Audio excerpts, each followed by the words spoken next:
বলে আমার প্রথম চাকরি, প্রথম কর্ম, প্রথম রাখালি হলো আমি 5 ওয়াক্ত ফরজ নামাজগুলো ওয়াক্ত মতে আমি আদায় করব। কি করব? কি করব? কি জিনিস আদায় করব? 5 ওয়াক্ত নামাজ। এটা আমার প্রথম চাকরি। মুসলমানের কি মুসলমান এক ভাইয়ের সাথে কথা হলে এদের আগে বলুন এই নামাজ তো আরে যারা ফ্রি ব্যস্ত এরা শুধু পড়বে নাউজুবিল্লাহ। আরে মুহাম্মদ রাসূলুল্লাহ সাল্লাল্লাহু আলাইহি ওয়াসাল্লাম এক সময় ব্যবসা করছেন, এক সময় রাষ্ট্র চালাইছেন। আরে রাষ্ট্র চালনা করতে করতে মসজিদের ইমাম ছিলেন, তিনি জমাতের নামাজও পড়াইতে পারেন নাই। দেশ চালাইতে চালাইতে এসা পিছনে সাহাবী ইমামের পিছনে নিজে নামাজ আদায় করছেন। নাকি নবীর জিন্দেগিতে কোনো হক্ত নামাজ বাদ দিয়েছেন? আছে ঘটনা? বলেন আছে? বেলাল হাবশি কৃতদাস, নাক পুছা, বুছা না, দেখতে বিশ্রী অসুন্দর মানুষ, মুসলমান হওয়ার পরে তার জিন্দেগিতে 1 ওয়াক্ত নামাজের এদিক সেদিক।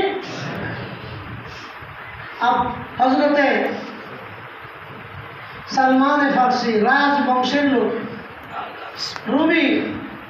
রোম সম্রাটের বংশধর, রাজ পরিবারের সদস্য, 250 বছর বয়সে মুসলমান হয়েছেন। কত বছর? আরো 100 বছর হায়াত পেয়েছেন, 350 বছরে ইন্তেকাল করছেন।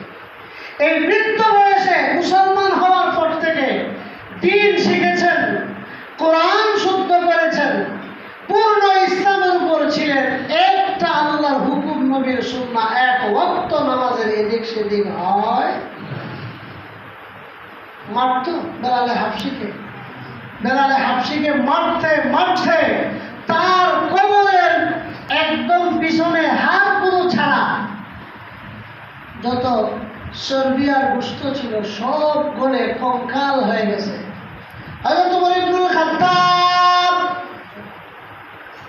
ওনার নামে অভিযোগ করেছেন কুরাইশিরা আবু জেহেলের পুত্র ইকরামা শেষে মুসলমান হয়েছে। আরো বড় বড় সম্ভ্রান্ত ব্যক্তিরা মুসলমান হয়ে উমরের উপর অভিযোগ, উমর এই কৃতদাস নিম্ন শ্রেণীর নিম্ন বংশধরদেরকে উমরের আশেপাশে বড় বড় চেয়ারে বসায় রাখে। আমরা শ্রেষ্ঠ কুরাইশি নবীর বংশের মানুষ, যদিও বাপদাদা আগে আমরা কাফের ছিলাম, এখন তো মুসলমান, আমরা জায়গা কেন সামনে নাই? এটা উমরের প্রতি কি কথা বলে না? কি না তোমার ঠিক আছে, আমি অভিযোগের জবাব দিব। সবাই আসছে। বেলালে হাবশিকে বলেন, বেলাল জামা উল্টাও। উল্টাও। বেলাল জামা উল্টাইছে, কয় দেখো পিঠ দেখো, সবাই কেঁপে উঠছে, চিৎকার দেওয়ার অবস্থা। হযরত বেলালে হাবশির কোমর দেখে ওমর চিৎকার করে বলেন, আরে বেলাল তো ইসলামের প্রথম যুগের মুসলমান, ইসলামের জন্য তার কোরবানি। আমি উমর কসম করে বলি আমার জীবনে এমন খবর আমি কোনোদিন দেখি নাই। তোমরা যখন নবীর বিরুদ্ধাচরণ করেছ, বেলাল নবীর পক্ষ অবলম্বন করে আল্লাহর নবীকে সাপোর্ট দিয়ে সমর্থন দিয়ে এই কুরবানি, এই কষ্ট থাক। বেলাল মাওলানা ও মাওলাকুম। এমন বেলাল সে কৃতদাস নয়, নিচের বংশের মানুষ নয়, বরং ইসলামের কুরবানির কারণ বেলাল আজকে আমাদের মুনিব, আমাদের মৌলা, আমারও নেতা, তোমারও নেতা। আল্লাহু আকবার। কুরবানি হযরত বেলাল হাবশির কুরবানি শুধু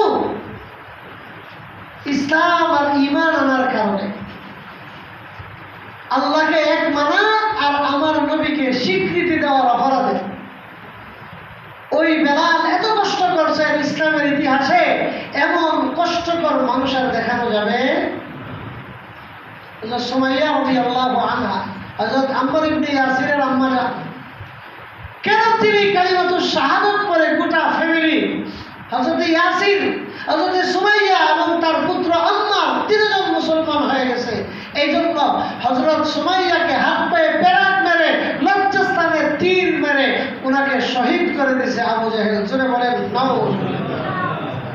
ইসলামের জন্য এত বড় কুরবানি করছেন, আর আমরা মুসলমানের সন্তান হইয়া মুসলমান বইনা গর্ববোধ করে না আল্লাহর হুকুমের তোয়াক্কা করি, না নবীর সুন্নাহর আদর্শের তোয়াক্কা করি। ইয়া আসাফা, হায় আফসুস, আমার জিন্দেগিতে জীবন তো চলে যাচ্ছে, কি জবাব দিব আল্লাহর সামনে, কি জবাব দিব সেই মদিনাওয়ালা নবীর কাছে।